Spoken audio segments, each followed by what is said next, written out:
kita diskusi dengan teman-teman DJKN, DJKN Negara, karena rumah itu ada dua dirjen tadinya.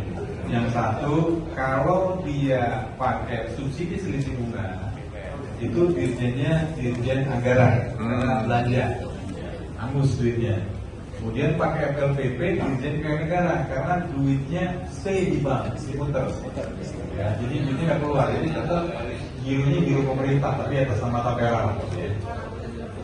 Nah, yang ini adalah kombinasi sebenarnya dengan duit FLPP yang sama, katakanlah setiap tahun 20 triliun tadi disampaikan Pak Irwandi, ditaruh di bank atau ditaruh di tapera, tapera lalu memutar, katakanlah beli SBN paling simpel, beli SBN dapat bunga 6%, ya kan? Bunga 6% tadi dipakai untuk membayar selisih bunga masyarakat. Jadi kalau masyarakat kita charge bunganya katakanlah 9,5%, masyarakat hanya bayar 5%, 4,5% dari return tadi.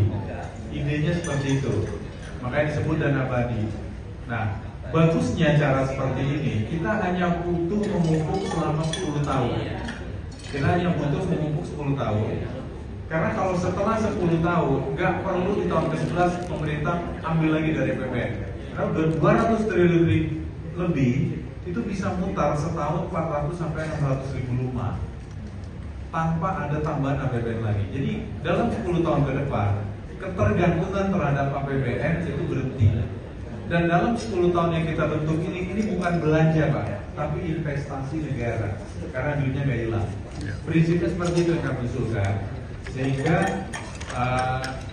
10 tahun dari 2024 atau 2034 itu udah otomatis bisa 500 ribu, 600 ribu rumah dalam setahun. Ini tergantung return juga, kita masih naik turun gitu ya.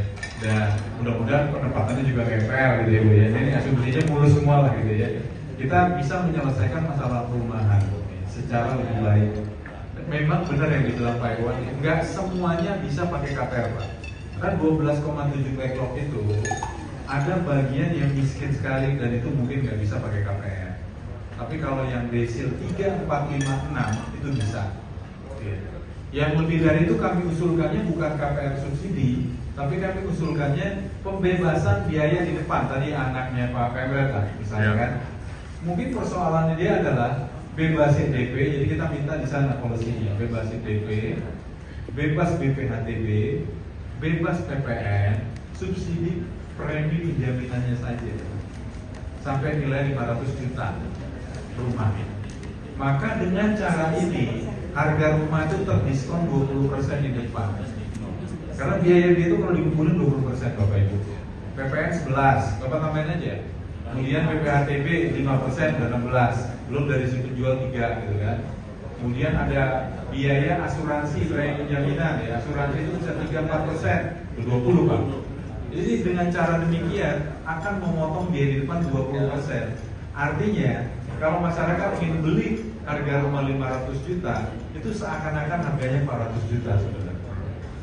Jadi di situ angsuran dia kan jadi turun sebenarnya 1/5. Nah ini cara subsidi lain untuk yang kelas masyarakat berpenghasilan tanggung. Karena kami bilang ke pemerintah gini Pak, ini segmen yang gaji 8 juta sampai 15 juta, in reality nggak bisa beli rumah juga. Ya, akhirnya mereka dari Cikarang sana ngontrak ke Jakarta, bansos juga nggak dapat, ya kan subsidi apapun dia nggak dapat, makanya ini nyinyir di sosial media. Ini generasi masyarakat berpenghasilan tanggung, udah D3 ke atas pendidikannya, akibatnya mereka jadi kritis terhadap negara ini sendiri, dan itulah jadi nyinyir-nyinyir itu.